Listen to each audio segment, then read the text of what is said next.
Welcome to the deep dive. Today we are diving into some really fascinating stuff you sent our way. Excerpts from Thomas Sowell's book, Social Justice Fallacies. You want to understand the different ways people think about this idea of social justice, especially when it comes to, those gaps we see in the economy and in society, those disparities in outcomes. And Kala really goes deep on this, doesn't he? Yeah. He argues that these differences aren't always because of discrimination. He thinks there's this whole bunch of other stuff we got to think about, too. And some of his examples are kind of surprising. Did you know that, statistically, firstborn children are more likely to be really successful? Or that crazy fact that Africa's coastline is way smoother than Europe's, and how that had a huge impact on economic development, throughout history? It's mind-blowing. So let's break this down together. What do you say? Yeah, definitely. So Cole's work is interesting because he doesn't just go around, pointing fingers and blaming everything on discrimination. And not saying it doesn't exist. Yeah. But he challenges us to look past that as the only explanation for every single difference we see out there. Okay, so he's not denying that discrimination is real, but he's saying it's not the whole story. And he starts building his case by showing us some pretty clear examples of where those differences aren't mainly caused by discrimination. I'm super curious about this. Where does he even begin? Well, he talks about Jewish people and how they're represented in different industries across history.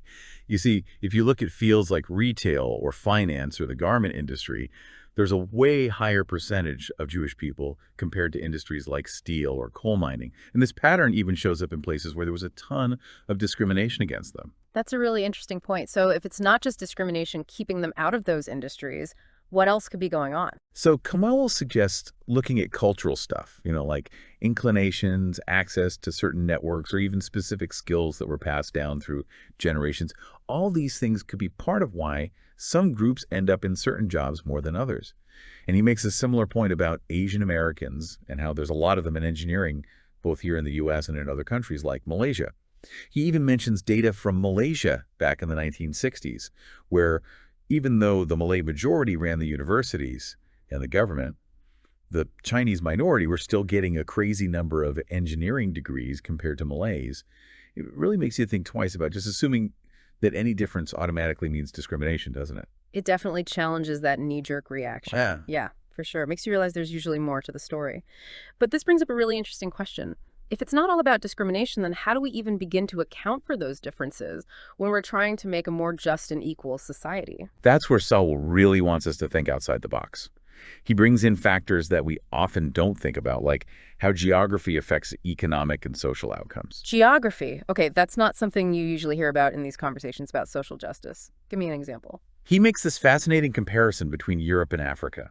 Europe's coastline is super jagged, with tons of peninsulas and natural harbors. And historically, that made it easier to trade and connect with other places.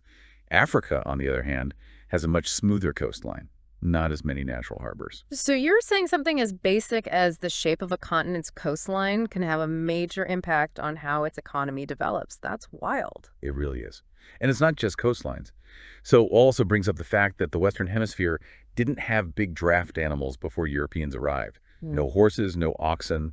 So the cost of transporting things over land was super high, which limited trade and communication over long distances. It makes you realize how everything is connected. These seemingly small differences can have massive ripple effects over time. Totally. And to hammer home this whole point about geography, Sowell shares this crazy statistic. Temperate zones near the sea, they only make up 8% of the world's land area, but they've got 23% of the world's population, and they produce a massive 53% of the global GDP. Wow, that really puts things in perspective. So if geography can have such a huge impact, how do we even start to separate that from other things like discrimination when we see these differences? It seems almost impossible to totally disentangle them. It is incredibly complex, and that's why Sowell is so adamant about not jumping to conclusions and blaming everything on one thing. He wants us to look at the whole picture. And this leads us to another really interesting part of his argument, the idea of human capital. Okay, I've heard that term before, but what exactly does he mean by human capital? Isn't it just like skills and education? It's more than that. Sowell includes things like honesty, trustworthiness, and even being on time as part of this human capital. These less obvious qualities could be just as important for economic success as, technical skills. So it's about having a good work ethic, being reliable, and being responsible. those things matter too. Absolutely. And he uses this really cool example to illustrate the point. Researchers went around and lost wallets on purpose.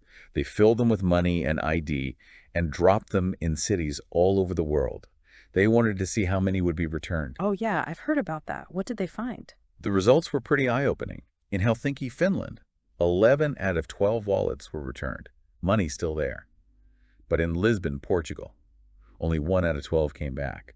And it was actually returned by tourists, not the Portuguese people who lived there. Wow, that's quite a difference. It really shows how ideas about honesty and being trustworthy can vary from culture to culture. But what's the connection to this human capital idea? Sowell argues that this experiment shows how honesty, a key part of human capital, isn't just some abstract moral thing.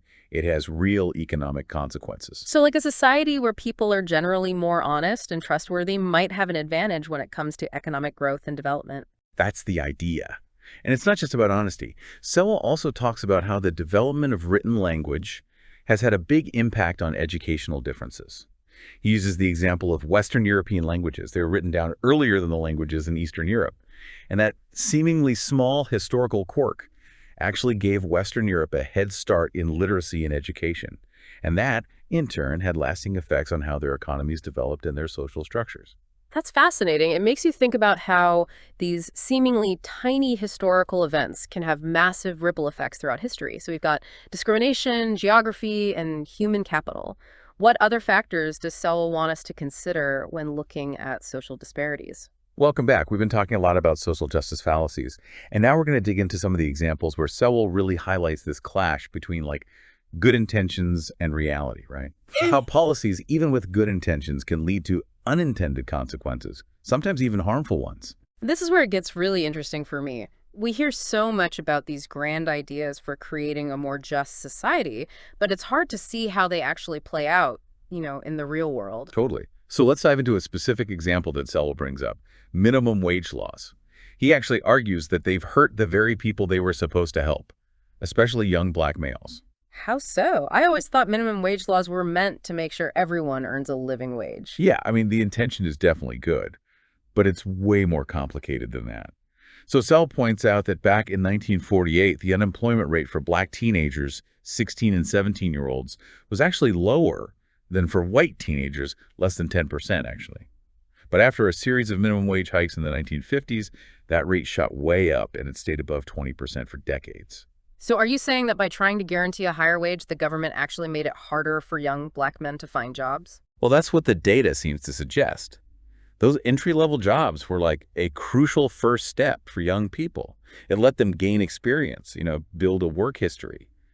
But when the minimum wage goes up, those jobs become less appealing for employers, especially when they're hiring inexperienced workers. I'm starting to see the unintended consequences here, but couldn't someone argue that those jobs were exploitative in the first place, paying people less than they deserve?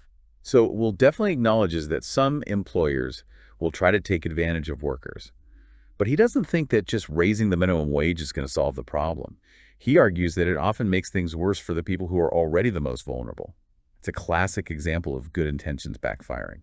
It's like trying to fix a leaky faucet by hitting it with a hammer. Might stop the leak for a second, but you're probably going to do more damage in the long run. Exactly. Great analogy. And Sowell says this pattern isn't unique to the U.S. either. He gives examples from other countries like Canada and South Africa, where special interest groups have actually pushed for minimum wage laws on purpose as a way to price certain low-income groups out of the job market altogether. Wow, that's disturbing. So what's the alternative? Are we just supposed to accept these low wages and exploitative practices? Sowell's not advocating for doing nothing. He just wants us to think more deeply about the problem, to come up with solutions that actually address the root causes of poverty, not just the symptoms. He thinks things like education, skills training, and creating a more dynamic economy are going to do way more to help people escape poverty than just mandating a higher minimum wage. So it's about empowering individuals to improve their own lives instead of relying on the government to fix everything. That's a core idea that runs throughout all of Sowell's work. He's a huge advocate for personal responsibility and self-reliance. But let's shift gears and look at another really controversial area where Sowell challenges the conventional wisdom: affirmative action. Okay, this is definitely a hot button issue. Everyone seems to have strong opinions about affirmative action on one side or the other. What's Sowell's take? He argues that the basic idea behind affirmative action is flawed from the beginning. This assumption that if certain groups aren't represented proportionally, it must be a problem, and that we need to force proportional representation as the solution. It's just not realistic. So he's saying that even in a perfectly fair world, we wouldn't expect to see every group equally represented in every single profession. Exactly. Think about it. We don't see a proportional representation of Asian Americans in professional basketball, Right. or German Americans as like charismatic politicians. People have different interests, talents, and cultural influences that shape their choices. Yeah, that makes sense. It seems kind of obvious when you put it like that, but we often lose sight of that in these discussions about social justice. And Sowell argues that this focus on group representation can actually distract us from the real reasons behind those disparities. He uses college admissions as an example. He says maybe instead of obsessing over getting a certain percentage of minority students into elite universities, we should be asking why those students are often so far behind academically in the first place. So it's about tackling those systemic inequalities early on, rather than trying to patch things up later with quotas and special treatment. That's one way to look at it. He wants us to focus on creating a truly level playing field, where everyone has a real chance to succeed, no matter their race or background. And he worries that affirmative action often ends up benefiting the more privileged members of minority groups, not the ones who are truly disadvantaged. So it's possible for a policy designed to help the disadvantaged to actually make inequality worse within those groups. That's what Sowell's research suggests. He points out that in a lot of countries that have these group preference policies, the benefits have mostly gone to the wealthier people within those groups. So it's not enough to just say, we need more representation from this group. We have to be more thoughtful and consider the specific situations of people within those groups. Absolutely. And Sowell also criticizes affirmative action for creating weird incentives and undermining the whole idea of meritocracy. Can you give me an example of what you mean by that? Sure, think about college athletic programs, especially in basketball and football. You have these mostly black athletes generating tons of money for the universities, but they don't get paid anything besides scholarships. Yeah, that seems like a system ripe for exploitation. It is. And it reinforces those stereotypes of black athletes as being physically gifted, but not very smart. It's a system that benefits the institutions, but often leaves those athletes unprepared for life after college, especially if they don't make it to the pros. So it's not just about fairness for those athletes, it's also about challenging those harmful stereotypes and having a broader view of what success means. Exactly. Sowell argues that instead of focusing on group preferences and proportional representation, we should be trying to create a system where people are judged based on what they can do and rewarded for their efforts, regardless of their race, gender, or any other group they belong to. So he's not saying we should ignore the history of discrimination or pretend everyone starts off on an equal footing. He's just arguing that focusing on individual achievement and equal opportunities will ultimately create a more just and fair society for everyone. That's a good way to sum it up. He believes in helping people up, not just handing them things.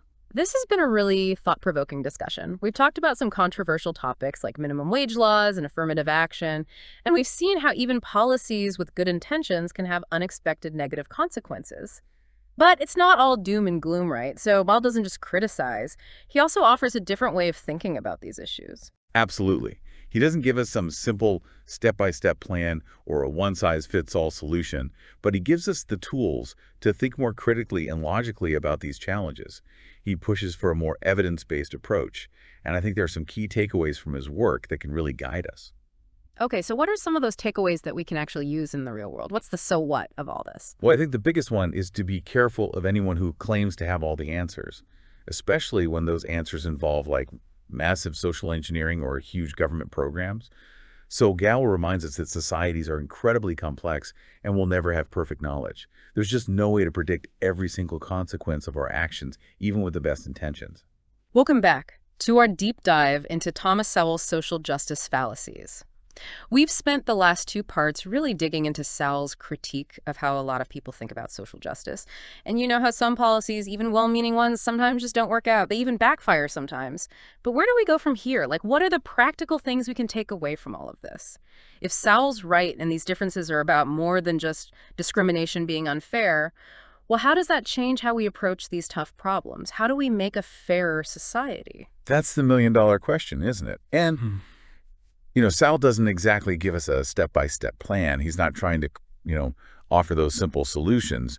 But what he does is equip us with the tools to think about these challenges in a more critical and, rigorous way. He wants us to rely more on evidence. But I think there are some big takeaways from his work that can help us. Okay, so what are those takeaways that we can actually put into practice? What's the so what of all this? I think the biggest one is to be careful of anyone who says they have all the answers, especially when those answers involve like huge social engineering projects or these massive government programs. So Wall keeps reminding us that societies are really, really complicated. And our knowledge is always going to be limited. There's just no way to know every single consequence of what we do, even if we have the best intentions. So it's about being humble, admitting that we don't know everything and we can't control everything, and realizing that even policies that are meant to help can have unexpected bad consequences. Exactly. He encourages us to be skeptical of those utopian visions that promise a perfect society. He says we should focus on making small, gradual improvements, constantly testing and refining our approach based on what actually works in real life, not just what sounds good in theory. That makes sense. Be practical, not just theoretical. Look at the evidence and be willing to change course if something's not working. But how does that apply to specific things like poverty or inequality? Well, let's take poverty, for example. Instead of just throwing money at the problem or assuming it's all about discrimination, Sowell says we need to understand the historical and cultural context. So like we talked about earlier, right? The impact of geography and human capital, those things can have a lasting effect on different communities. Exactly. Those historical disadvantages can create roadblocks that last for generations. So we need to address the root causes, not just the symptoms on the surface, but that sounds really overwhelming. Where do we even begin? It's definitely complex, but Sowell's not saying we should give up. He just wants us to be realistic about the challenges and avoid those quick fixes that often do more harm than good. And, he reminds us that sometimes these differences aren't necessarily unjust, and that trying to completely eliminate them can backfire. It's kind of counterintuitive, isn't it? Aren't we trying to get to a world where everyone has equal outcomes? Well, that sounds nice, but Sowell argues it's not realistic. It might even be harmful. He points out that people have different talents, different interests, and they make different choices. Trying to force everyone into the same mold ignores those differences, and it can stifle, creativity and innovation. It's like trying to make everyone wear the same size shoe. It's not going to fit everyone comfortably. So how do we balance wanting equality with recognizing that people are different? That's the big challenge. And Sowell suggests focusing on creating equal opportunities, not necessarily equal outcomes. It's about making sure everyone has a fair chance to succeed, no matter their background. So instead of focusing on redistributing wealth, we should be focusing on making it possible for everyone to create wealth for themselves. Exactly. And this ties into another key takeaway: the importance of encouraging individual responsibility and self-reliance. So it's not about waiting for the government to solve all our problems. It's about empowering people to take control of their own lives and make choices that will help them succeed. It's about promoting education, hard work, personal responsibility, and strong families. Sowell really believes these are the foundations of a truly just and prosperous society. It's a more bottom-up approach, but that doesn't mean ignoring those systemic barriers that are still out there. Of course not. We need to be honest about those challenges and work to fix them. But Sowell's point is that individual agency matters. People can make choices and take actions that shape their own lives, even when things are tough. It's about fostering resilience, that belief that you have the power to change your situation, but it's also about creating a culture that supports that. Absolutely. And this leads to what I think is the most important takeaway of all: the need for open and honest debate. Yeah, Sowell's really concerned about people shutting down dissenting opinions, that tendency to silence anyone who challenges the popular narrative. He sees that as incredibly dangerous, especially in universities and in the media. He argues that we need to be more willing to engage with different points of view, question our own assumptions, and be open to the possibility that we might be wrong. So it's about intellectual humility, realizing that we don't have all the answers, being willing to learn from people who disagree with us. That's how we grow and make progress. And ultimately, that's what Sowell is calling for: a more thoughtful, nuanced, and evidence-based approach to social justice. That's a great place to end our deep dive into social justice fallacies. It's been a really insightful exploration of Sowell's work. He's challenged us to really think critically about these complex issues, to be skeptical of those easy answers, and embrace a more nuanced perspective. He reminds us that trying to create a just society is an ongoing process, a process that requires constant dialogue, reflection, and a willingness to change course as we learn from each other. He's given us a lot to think about. Until next time, keep diving deep.